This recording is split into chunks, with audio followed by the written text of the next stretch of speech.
Good evening, everybody. For those who don't know me, and probably most of you don't, my name is Amnon Band, and I own Band Pro. May wear this. In several places in the world. We have decided to give all of you a nice treat with the presentation of clips and some Q&A with what I consider one of the best cinematographers in the world. And he's young, and he will do a lot more work in the future.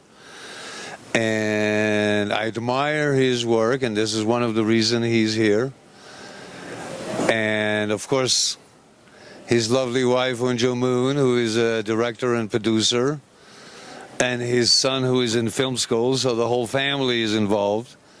But without any further ado, thank you for coming, and I will leave everything to Randy Wedick and Mr. Dion Beebe. Please accept Dion Beebe, ACS, ASC cinematographer, and someone that we can all learn a lot from.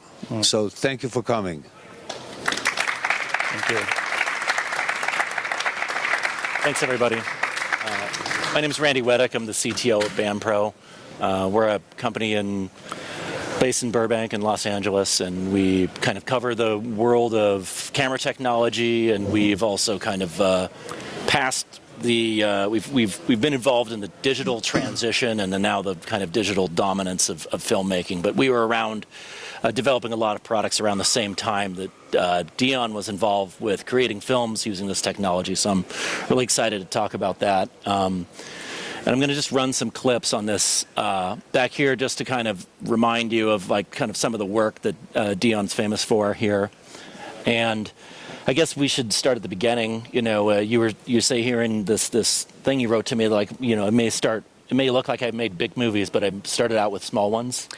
Yeah, look, I think that people often ask me, you know, how do you begin a career? You know, how do you start making movies? How do you end up doing big studio productions? And it starts with small movies, you know, and I started in Australia in the system there, and, you know, was $1 million to, you know, $1.5 million productions, and was small and tiny crew, and I think you learn from there, you know, and I think.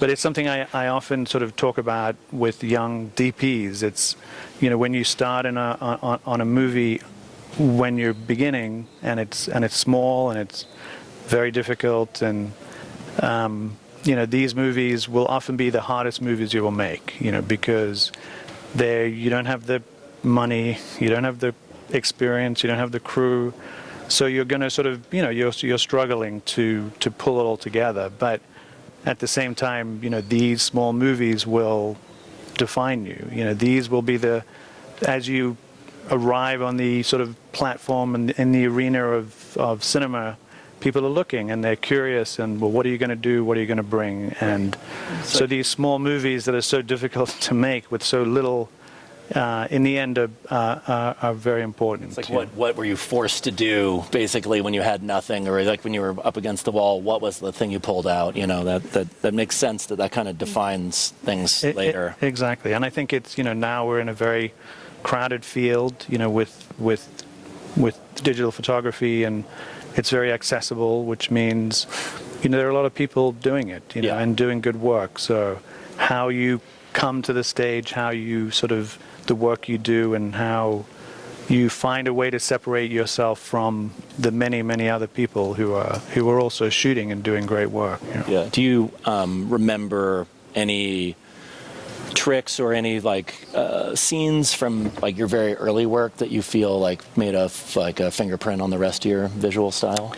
You know, it's funny. You know, in some ways I feel like I spent a lot of time and effort trying not to have a too distinct a style, because as a cinematographer, I think you want to move between genres. You want to be flexible. You want to find different work to do. You know, you really don't want to be confined to one genre. Like, you know, like here's the romantic comedy guy. You know, so or whatever that might be. You know, I think trying to define yourself, and I often say this too, is, you know, your career is as much the movies you choose to do as the movies you choose not to do, you know, because sometimes those choices will then affect the options you will have later, you know. Yeah, and then also just kind of what risks you take and what risks you don't take. Yeah, I mean, it's the same thing. But and then like there's a lot of stuff in here from our conversations where you'd say something like, you know, when you're asked to do something new, you basically are like, you always say, yes, I can figure out how to do that. Like, do you know how to do this? You know, yeah. like, No, you have examples yes. like that from your... Exactly. You know, I think, again, talking about starting out in the career and how you sort of are going to sort of, you know, find your way forward, you know, find your way towards those. And I think we're all trying to, in a way, we're trying to work our way up this sort of theoretical sort of ladder, you know, to try and get to a place where you have more resource and you have more money, you have more crew, you have, you know, you can pull on a lot more things. Mm-hmm. But I think, you know, when you're starting out, it's tricky because, you know, you don't have the resume, you don't have the experience. And, don't have the favors. Yeah, and so when someone, you know, when someone asks you, can you do something, you know, you just say yes. You know, it's like, you know, because you're never going to have done everything. You know, there's never a situation where you're ever going to be in this industry and say, I've done everything. Right. I've covered everything. You know, you're always going to be in a situation where you're doing something for the first time. So, you know, when I was starting out, I would just say, you know, when I was asked, have you shot out of a helicopter before? I was like, sure. I'd never been in a helicopter before, you know. And then I sort of discovered that I got really terribly airsick in a helicopter, and had to sort of, you know, vomit in my hat, and sit down on a riverbed, you know, because, you know, you find these things out as you go forward, you know. But in a way, you've got to be prepared to just take that chance and say, okay, I can do it, and then figure it out. Yeah. We were also talking about the importance of kind of like, sorry about this microphone here. The importance of, we're watching this demo reel that someone else created back here, but the importance of kind of picking and choosing the shots that they're going to be on your reel. And I always know, like, sometimes DPs are like, I'm doing this thing for the reel, or I'm like, I know this one is going to be on the reel. And then sometimes you shoot stuff, and then like the shot that is that speaks to you the most as a cinematographer, sometimes it ends up like being edited out, you know? You know, look, I think, again, the sort of, you know, how tools to try and sort of move your career forward, you know, for a cinematographer, you know, the show reel, your work really is that is your calling card, you know, that is what sort of people will sort of recognize. And, you know, I mentor some young sort of DPs, and, you know, and they send me their link to their website, and, you know, there's a lot of connecting to this short film or that. And, you know, they're quite sophisticated sites. But, you know, and often what's missing is this sort of just like a 3-minute compilation, like that you personally, if you were to, you know, pick the 50 best shots you feel you've done, you know, pick them and put them in a reel and say, this is the type of work I do. This is the type of work I like to do.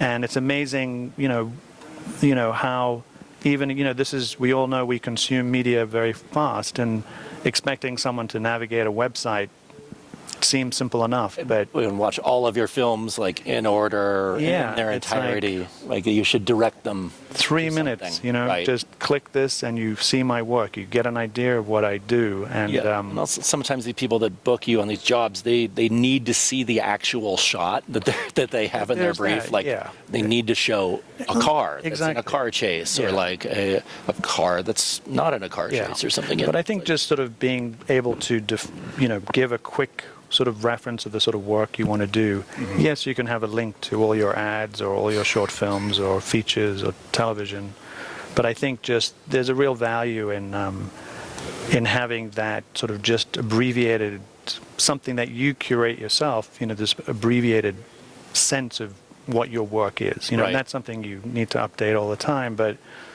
it's and I say this too because my career really took a direction shift when Rob Marshall, who I've gone on to do 6 or 7 movies with now, saw just by chance literally a 3-minute show reel that I'd cut together maybe 2 or 3 years prior, somehow ended up in his hands, probably on DVD or VHS, I can't even remember, but it's that sort of, sometimes it's that abstract, that someone can see something and Yeah, and then kind of like once you're breaking out of this world of making shorts and making music videos and stuff like that, then you're kind of eventually, if you're interested in narrative filmmaking, you're trying to get your first feature. And then I guess that having this reel kind of helps you get in front of more faces and more eyes that way. Yeah, it's just sort of trying to really introduce yourself, and trying to just. Also, I think it's important that it's something that you're doing, you're compiling that and you're curating that reel, because I think what it says too is like, for me, this is what I'm excited about shooting. This represents, because we're all going to shoot stuff that, is not going to be on the reel, but I think, when you've done something and it feels like this excites me, Right. then, creating something like a reel, and it should excite you, it should be like, yeah, this is great. This is But also it allows you to kind of work with an editor too, which is like a skill that a lot of DPs maybe don't have like on their own. They're not sitting in the editing room a lot, but once you see your stuff edited, you realize kind of like, oh, that's how shots can go together and that kind of thing, and I think that educates you as a filmmaker. Like holistically. I will say that I didn't compile this show reel. This was a sort of this was something you found this and sent this to me, which fan made. I thought it was pretty good though. It's pretty eclectic. It's a lot of different stuff. Let's see what else we have here. So and then you're shooting a few films here and there, and you're building your career, and then like you said, like somehow you get in front of Rob Marshall, and then you're like, how did that, like, besides him finding your show reel, what do you think led kind of up to that, or like what was that like going on to that set where it's like, you've not done a musical at that point in your career, right? But you can say like, have you ever done a musical? Sure, I've done one, or I can do one. Yeah, I think you've got to exude a certain confidence that you can do it. I'd not done a musical, but I'd shot music videos and I'd worked in that sort of, in a little bit in that world. But he saw a reel of my work and just identified with, was excited and attracted to the show reel and the work he saw, and out of really very, very randomly sort of said, I want to meet, that he wants to meet me. You know? And I mean, it's a little bit of a story, but I was on a movie in London at the time, and the movie had just collapsed. And this is like, I say that you make your own luck, but in the movie business, but this was something that somehow the stars aligned, and it sort of, this movie is a small movie in London. Our lead actress was having a little trouble with painkillers, and left over the weekend, went back to LA and got arrested for shoplifting. Oh, nice. It was Winona Ryder, and so she then got detained in LA, and we were literally Monday morning without an actress. Needless to say that we tried to continue shooting, and they were trying to get her out, and eventually the whole movie shut down for a while. So they were trying to recast, and I was sitting in London waiting for them to recast and get this movie back up, and which is very difficult. And then I get a call from my agent, and they're like, we have the script and it's a musical, and I was literally on my way to see Chicago on the West End. No way. Oh, that's awesome. Weird. And so I said, sure, send it, and I went to see the production of Chicago, and I thought, how the hell are you going to turn this into a movie, But then I met with Rob, and I think Look, it's an intangible thing in terms of how you end up working with people. I think what they don't teach you in film school, or what you're not going to learn on the set necessarily, is communication. Is communication with people. It's like you're always going to have to, and how you communicate, how you share ideas, how you find a language of telling a story, is its own sort of craft, Right. And I think, Rob and I just, we connected on, really in the end, on the idea of, he said a really sort of, I think, profound thing to me at the time, which was, look, we're going to do this musical. I'd not done a musical before, but his sort of, words of wisdom were, you've got to earn the song in a musical. A musical is not just about you and I Right. suddenly breaking out into song right now, even though I've got the cool headset on. We're ready. We're ready. But, you've got to sort of get to a point in the storytelling where the only way to do this is to sing Right. it. Yeah, So- it insists on itself. yeah, and so we really bonded on that idea of how to transition into song, and yeah, the rest is Yeah, it was pretty history. successful. And then you worked with Rob, right?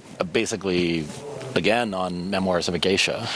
Yeah, so we sort of pivoted from musicals and went to to do memoirs, which was a big period thing. And so this is this thing about you start with making movies. It's like, well, how do you shoot these big productions? It's it's really one movie at a time, and if you're doing it right, it'll sort of escalate. And Memoirs was, for me, again, the biggest movie I'd done. It was a huge movie, and it was a complicated movie, and we we're going to shoot the whole thing in Los Angeles, and I'm like, Naturally.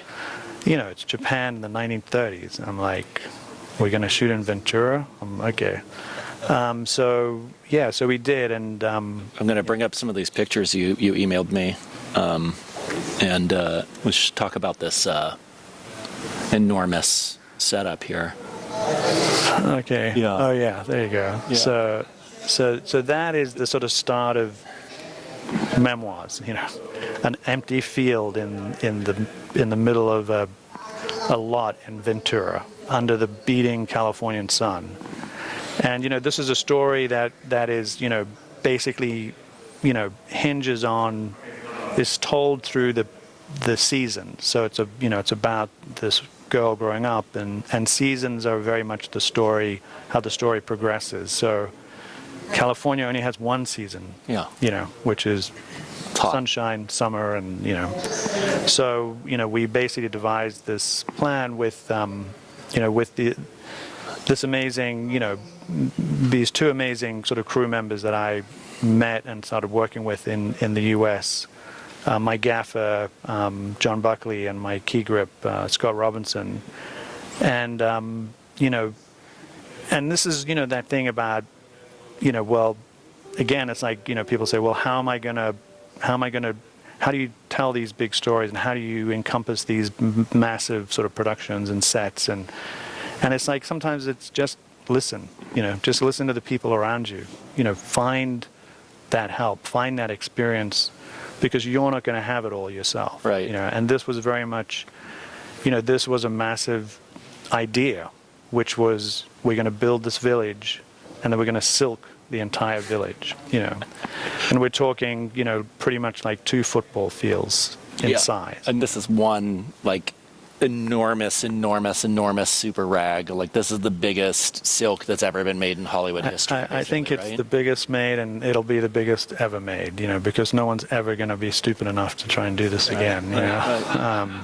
But this is like a $1 million rag or something? Yeah. That's $1 million silk? And at the time, $1 million is still a lot of money, but at the time that was astronomical. And I remember being dragged into the head of production at Sony Studios to talk about it. They're like, what the hell is this line item?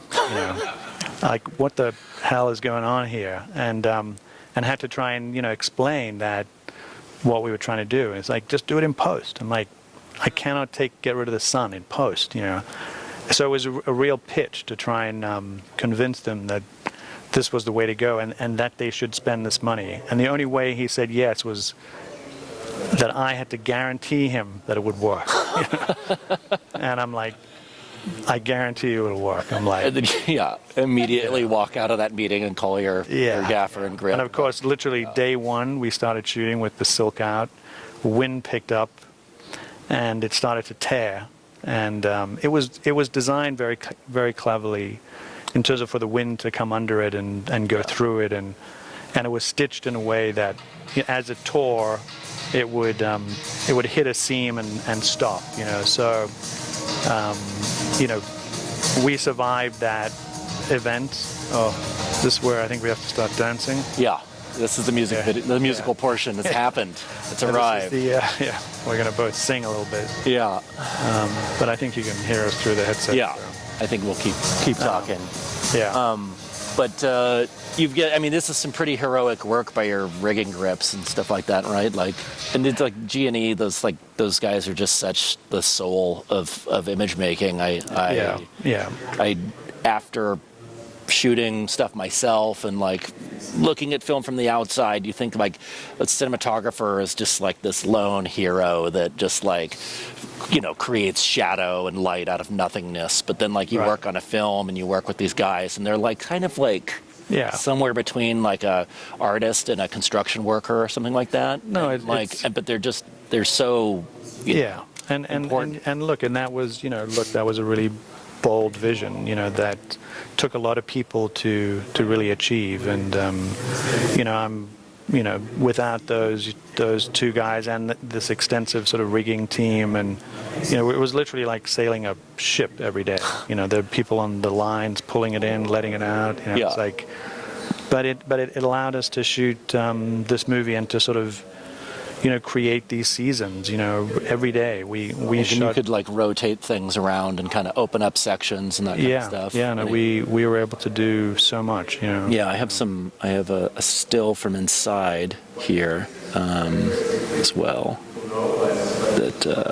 So this is like an 80-degree day in Ventura.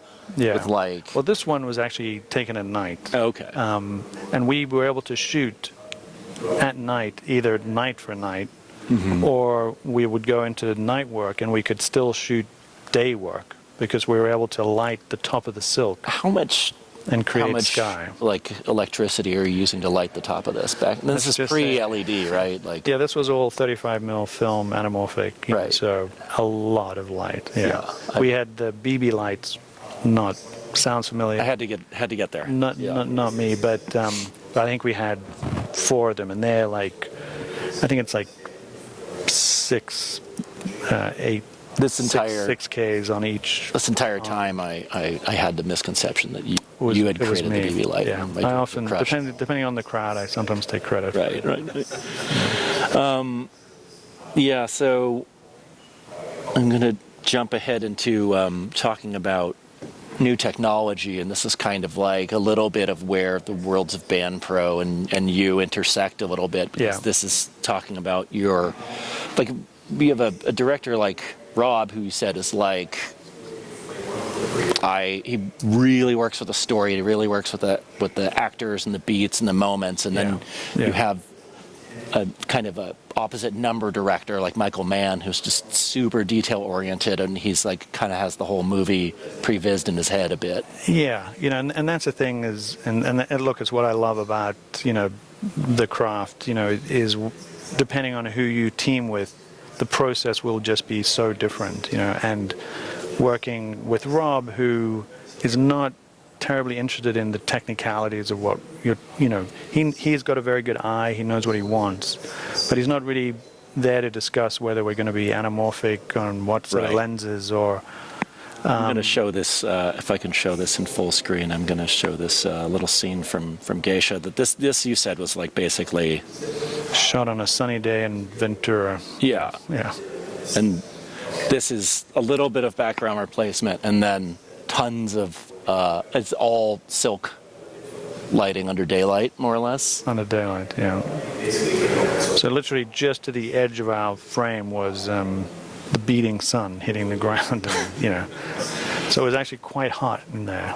But, And and this is just all like movie snow that's being used here, and it's kind of incredible.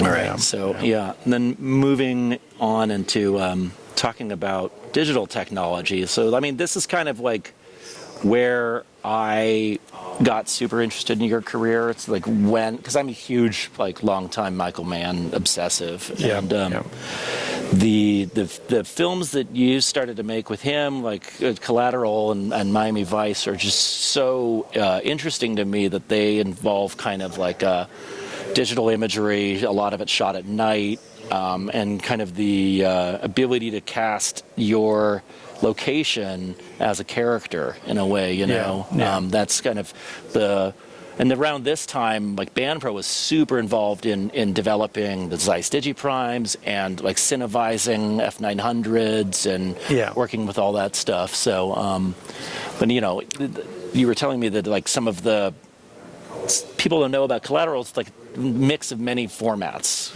So here we've got you on a 35 camera, and then we're shooting with Vipers and 900s and stuff. So I guess speak a little bit on working with Michael. Fair to say it was a nightmare to have to try and combine all these formats together. But really at the center of it, at the core of it, was this real sort of experiment in digital capture, and trying to sort of understand that we really could, for the first time, photograph a night sky, as in silhouette palm trees against a night sky in Los Angeles, and this was really film. This was not possible on 35mm stage,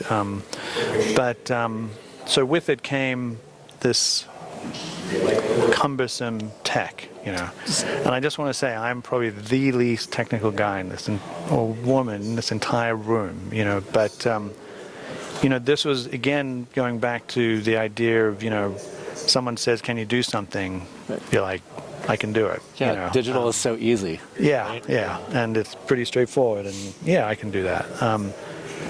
But yes, it came with this, what we called the mothership at the time, and there was so much, it was not really considered a viable sort of format for cinema.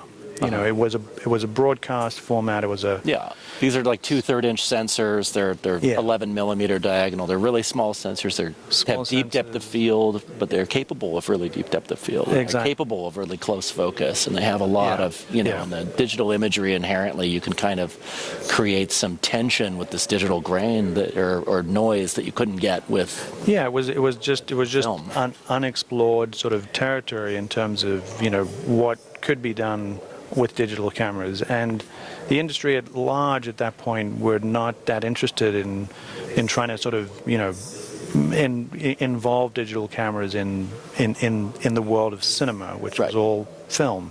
We were fighting that battle really hard. But then so BandPro, Plus8 at the time, there were these small houses in LA who were starting to sort of explore that and experiment with this around idea. the time of like the Star Wars prequels and stuff like that. Exactly. But not doing it for visual effects, but doing it kind of to create a third or a second art form or a second expression. And there was a sort of misconception that the format could be a shortcut into to visual effects, or that you're saving money on processing, you or don't need lighting.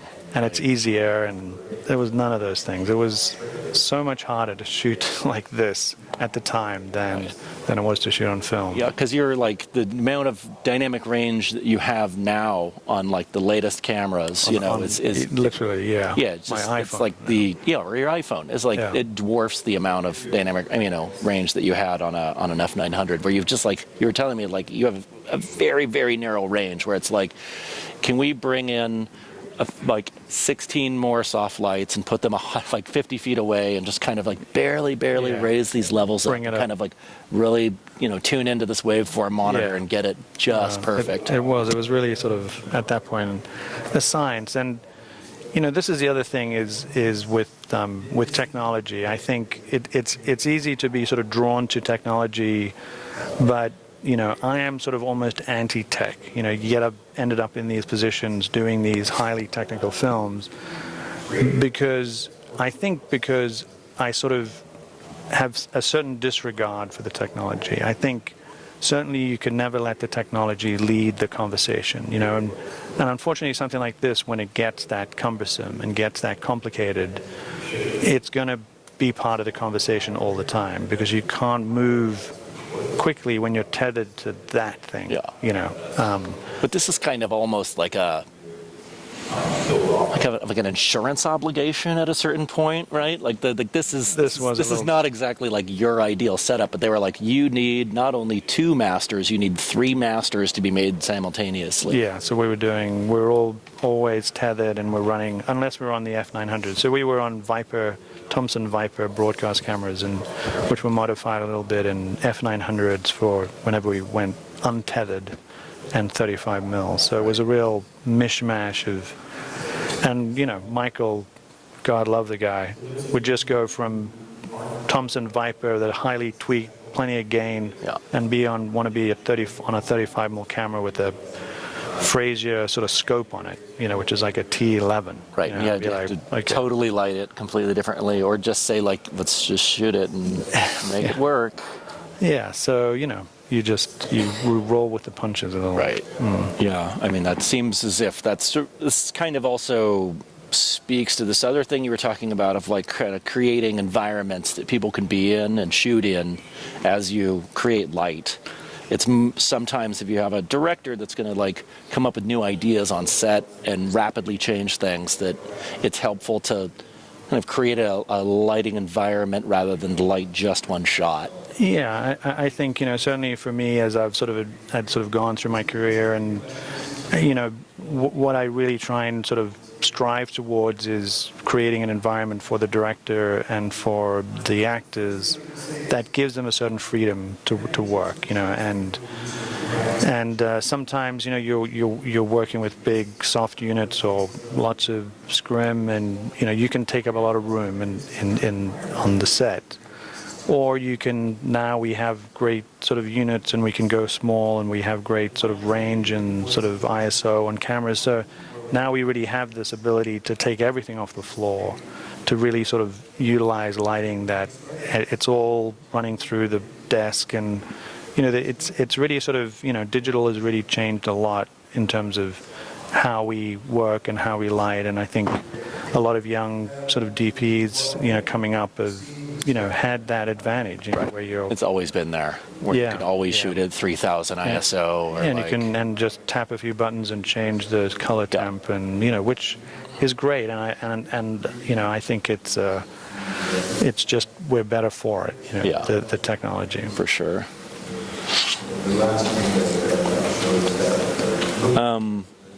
To take this digital filmmaking and to push it into the far realm here, you've worked with Ang Lee on some of these on the very most cutting edge, even so cutting edge it could barely be projected in the format it was meant to be. This is from Gemini Man here, and I remember talking to Indy. She's such a good friend of mine over the years, and she was talking to me about this project. It's your DIT on this project, and it's 2 cameras and a 3D rig, each shooting 120 frames per second, and I mean it's just it's really this was really one of those talking about technology. Blowing your cover as a non-technical guy. I'm so non-technical, and Anju can probably tell you. I'm I can't even program the DVD player or but it's I think.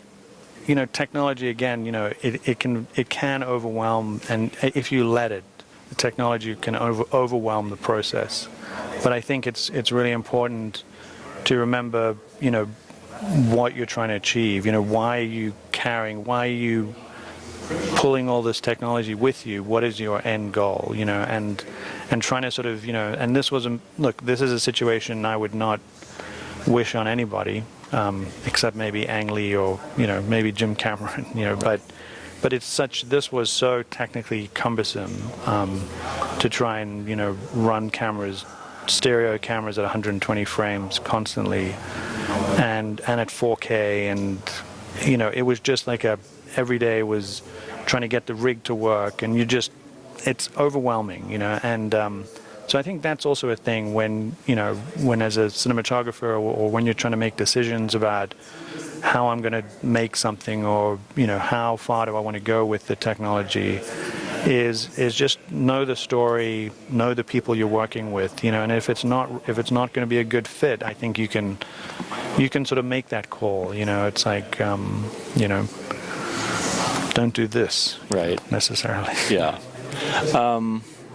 I wanted to jump back to Vice and go through some of these notes here that you were talking about. Like, Collateral is obviously like the kind of first digital night exterior movie, but then you are adding in when you go to Miami Vice, it's very stylized, includes a lot of night exteriors, really pumping up the gain and stuff. But you're also in Miami in the daytime in broad, really bright sunlight, and kind of working with mix of formats again in that. I know I have another set of other friends that were all on that show, and that just sounded like every day is like we're doing this, and then maybe we're doing this, and then like we're it was I think Collateral was the hardest movie I'd done up until I did Miami Vice, and then that was the hardest film I'd ever done. But with Vice, we really we wanted to play into the small sensor size, this extreme depth that these cameras were giving us, rather than trying to say, well, we want to give it a film look.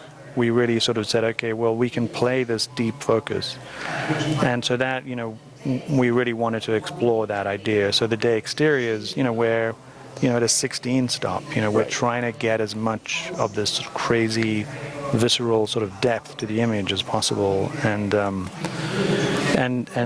but then we're pivoting into night work and extreme low light conditions. So it was again, it was sort of bouncing around a lot, and also the kind of the POV of the audience. You are, as an audience member watching this movie, you're not aware of the overarching plot, and you kind of can hold that back from the audience. It's like you figure it out as they figure out the investigation, which I always I think that's really clever and kind of advanced thinking. No, look, Michael, not the easiest director to work with, but he's quite sort of genius, and I learn a lot from working with Michael. You said there's a story here of we're shooting, and then all of a sudden he grabs the F900 off the shoulder of the BTS cameraman. He's not terribly patient, Michael. Very demanding and very impatient.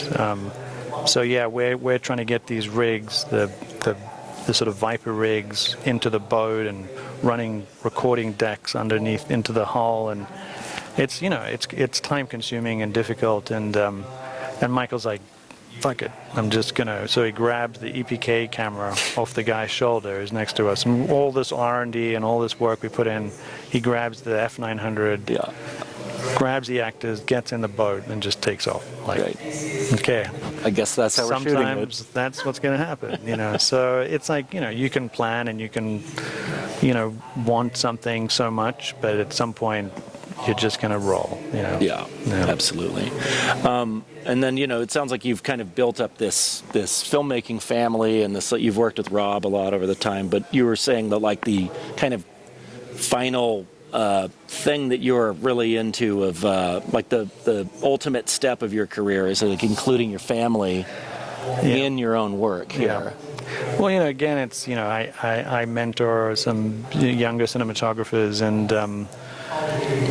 this is part of making movies, and unfortunately the film industry is not terribly good at being inclusive with family. In film it's like, we are your family, Yeah, I mean, if you ever go to the SOC Awards and you hear like the Lifetime Achievement Award speaker, they always like profusely thank their family for never being there. You're never there, So, we really, Andrew and I, made an effort to be there, to drag, like I dragged our son along, and this would, he participated like that. And now he's is a young filmmaker, studying at USC in LA, and so it does. It sort of there's a sort of legacy there. Yeah, I'm gonna play some like MOS clips of this film that you and Anju made, and also your son Axel, who's in the picture before there. This is a film that, speaking of like someone that dislikes new technology here, you're on the very latest Sony camera here, but also the one you're very familiar with. We've got the Burano mixed in with the Venice 2 here. And it's what's interesting about this is that, like, if you watch the BTS, you're jumping back and forth between some of these cameras, but the Burano, I know from my own tests, is very creates like a very tight match with the colorimetry and the dynamic range of the Venice, but it's kind of doesn't do as much, and it's kind of like can be a smaller camera, but I don't know. I guess talk to me about your impression working with both the Venice. You've done a lot of films on the Venice and the Venice 2. Actually not. I just completed my first film on the Venice 2. Yeah. So this, and it was this experience that sort of actually convinced me to sort of try the Sony Venice 2. But look, this was a sort of we were approached, Anju and I, Anju is my wife and partner. We met at film school, and approached us with the Burano to basically come up with an idea that would sort of just put the camera through its paces a little bit. And for me, it wasn't so much about, okay, well, let's just get the Burano and shoot a piece. It was really about, if I'm going to do something and if I'm going to take it into a sort of feature sort of scenario, then what I want is, the compatibility between a bigger sort of production camera and something smaller and sort of, mobile. Right.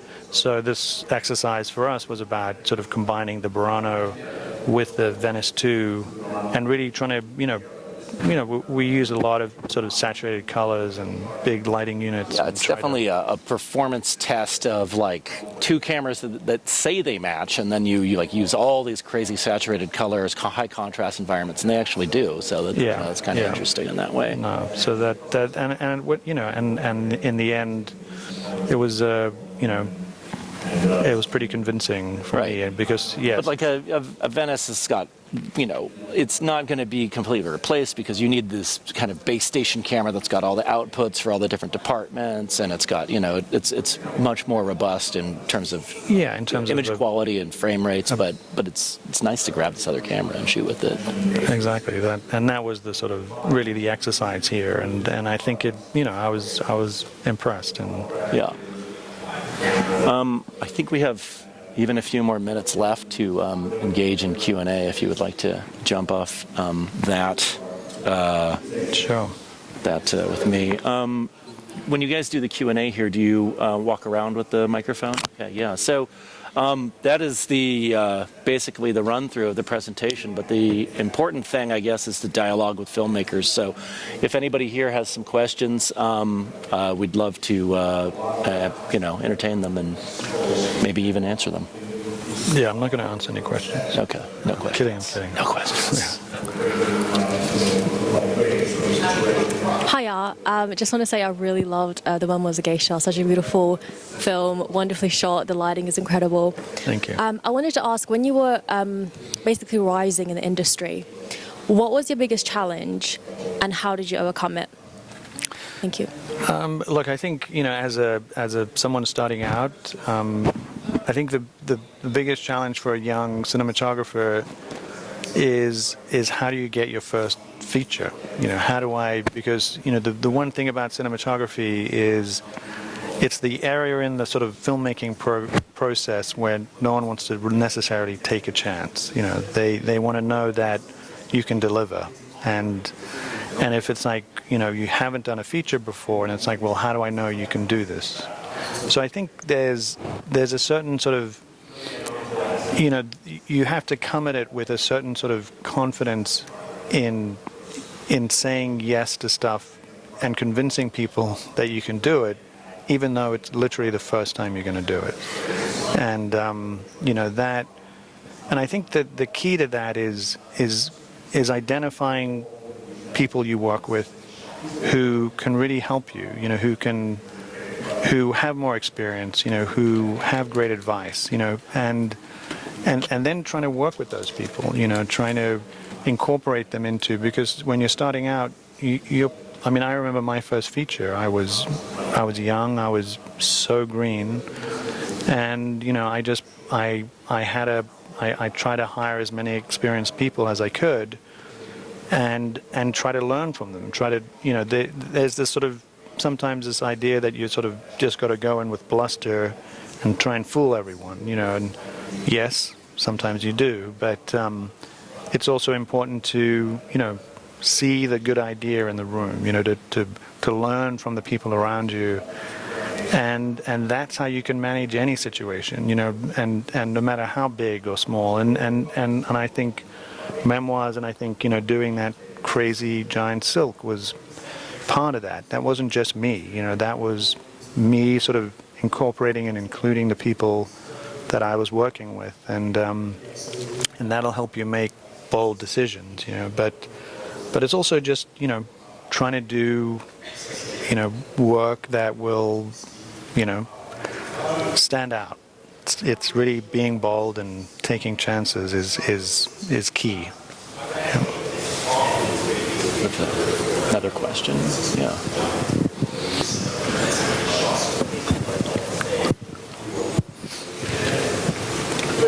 Hi, thanks for your time. Actually, kind of following up on that question, did you feel ready on your first one, or did you say, okay, I'm just going for it? Like, because of course you always, I guess it's, you always keep learning, so maybe you don't know when is the right moment, and I don't know how you felt at that time, or any tips on this, because, yeah. I was not ready, and I was mostly terrified at the idea, but I think you have to go for it. You have to take that chance, and this is why, and I really sort of emphasize this, is you will never be ready. You will never be completely ready. You've just got to say yes. You've just got to commit, because still I start a project and I don't feel ready. It's like after all these years, I'm still like, what am I going to do? I mean, how am I going to do this? I still ask myself those same questions. Of course, I've got a lot more to draw from. I've got more experience, but I think that is always there, and I think it's about sort of pushing through that fear or that apprehension, and having believe. You do have to believe that you can do it. But you will never know everything stepping into something, and you shouldn't. Otherwise, there's no discovery. Then there's no.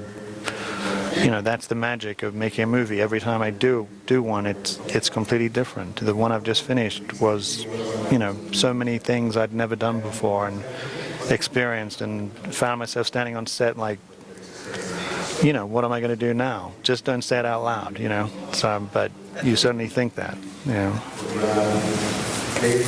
Got some questions in the back, it looks like. Hi, yeah, I was wondering about that big silk also. So how did you deal with shots that were facing the sky or very wide shots? Is it all digital replacement, or how did you work with that? Right.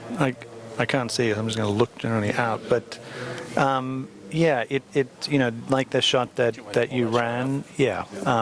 We would do sky replacement up until, and a little bit of set extension until we sort of picked up into our world, So we so sort of probably the houses that are coming into frame, the 2 deep or 3 deep are the houses under the silk, but then obviously the landscape beyond is, and so then now we're entirely under the silk, and so just the flexibility that this again is making those decisions, and this is a pretty bold decision to do it, but in the end we had such incredible flexibility in terms of switching from something like this with a snow-covered, set in the middle of winter, from one day to the next. We could, then we could go into a day exterior,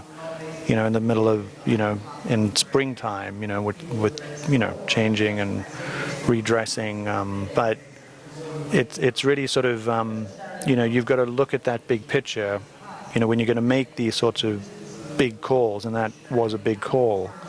And you've really got to sort of, decide, is this the right way to use my sort of, resources, spend the money that I have in order to get this sort of done. And it's kind of this ultimate, like, creating an environment for the actors and the director to freestyle in. It's like, that's one of the biggest expressions of it. It's like, yeah, and I think it's something you want to do as a cinematographer. Is you're always trying to control your environment, because there's, often it's about continuity and one shot next to the other, and particularly with any sort of day exterior, we're struggling to chase the weather or the light, or so something like this where you can control the environment in such a such a big way. Yeah, it's like you're creating an indoor studio outdoors, kind of. Yeah, on a big scale. Yeah. We have some questions up front here, it looks like, also.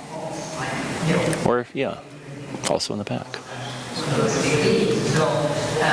I just have questions because I feel a little bit lost in all this oversaturated industry, and I'm wondering if it still makes sense for young cinematographers to go to a film school.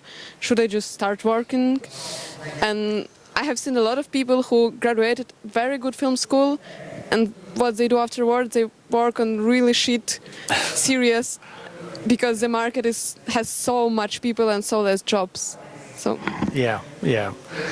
Look, I think this, I think it's always been difficult to sort of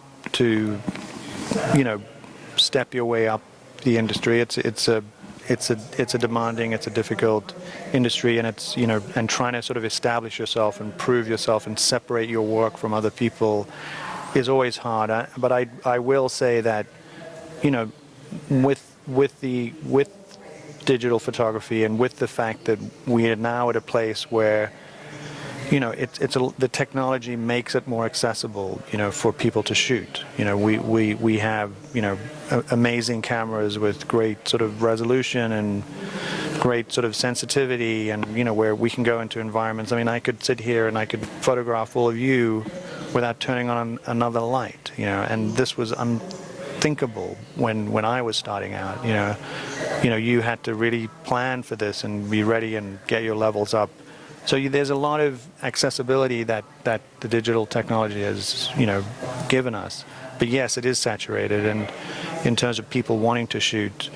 But I think, it's all those things I was saying. That you've got to come at it with a belief in what you want to bring to this industry, what you want to sort of express as a cinematographer, as a director, as whatever it is you want to do in the business, is you've got to believe that you have something to contribute, and you can never falter on that belief, because you were going to bang your head against stuff the entire time. It's relentless, and you will question your place in the business, and you'll question your future in the business.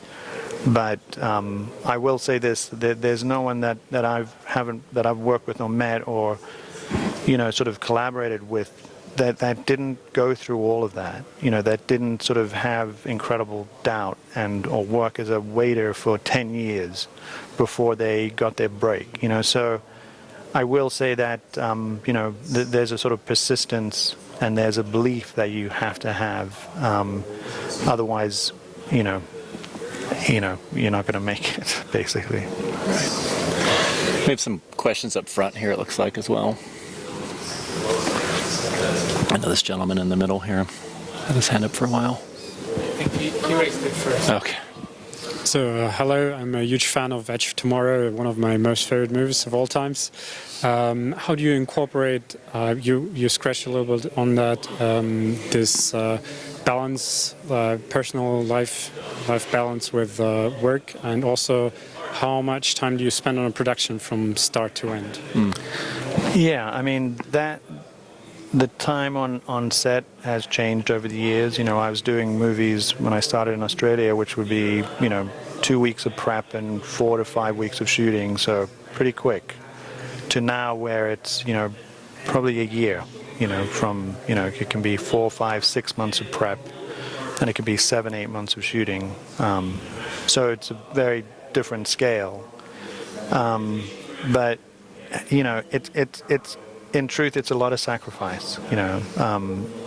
I have a family, I have a young child, you know, who's now 19 and in film school himself. But, I just finished a film in Los Angeles. It's been 13 years since I did a film at home. You know, that's 13 years of working on the road, consistently on the road.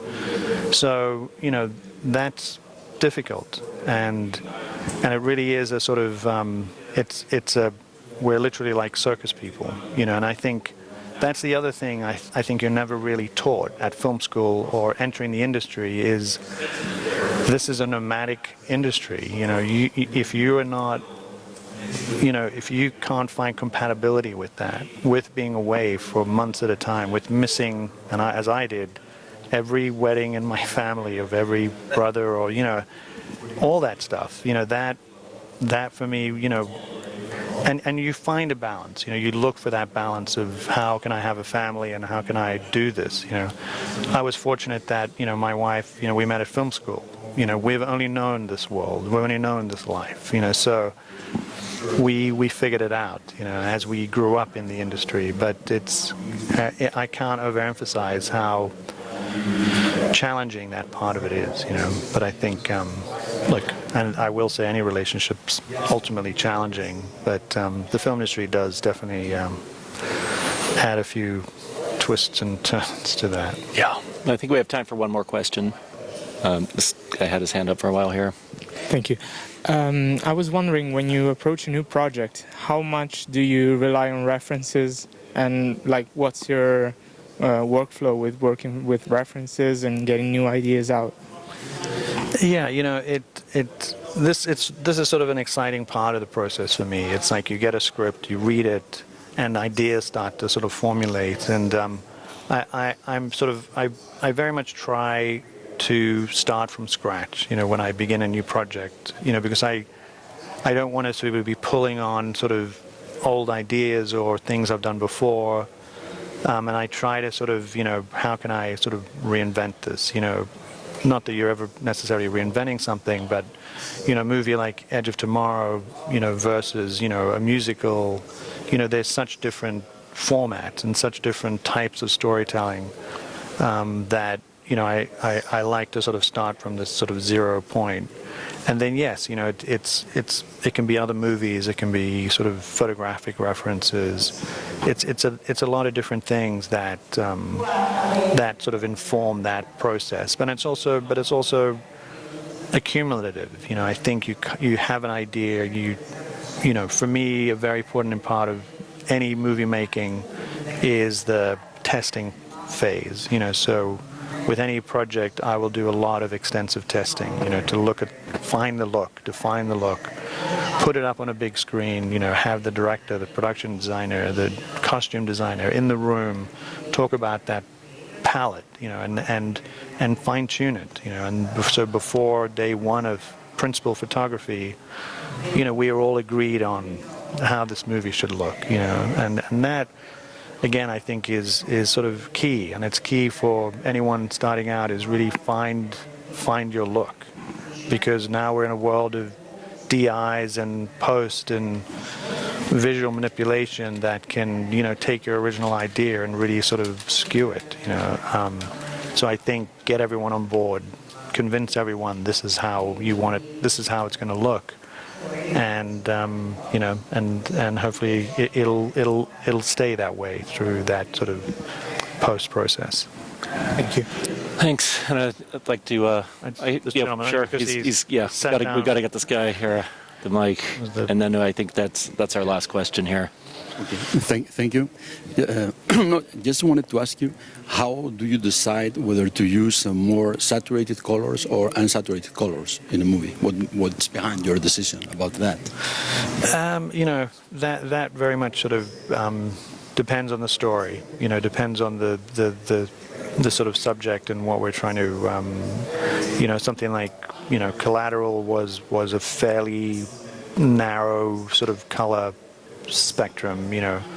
But then Chicago, it's moved between different looks. We had the sort of the fantasy musical numbers, which tended to sort of oversaturate a bit, and story elements that were sort of more contained. So look, now again we're in the sort of digital post era, and there's so much control over the image that unlike a movie like Memoirs, where you really had to sort of bake those looks in through that film post process, now we can really, you can make decisions about saturation later, but my advice would be don't, is find the language of the film. Don't think, well, we're going to do it in post, because yeah, you can do it in post, but what about the intention of the film? What about this idea that, this period is sort of less saturated as the character develops and discovers himself or herself, the light, the color, lifts, or, so these elements you really want to control, because, these are the tools the cinematographer has to tell the story.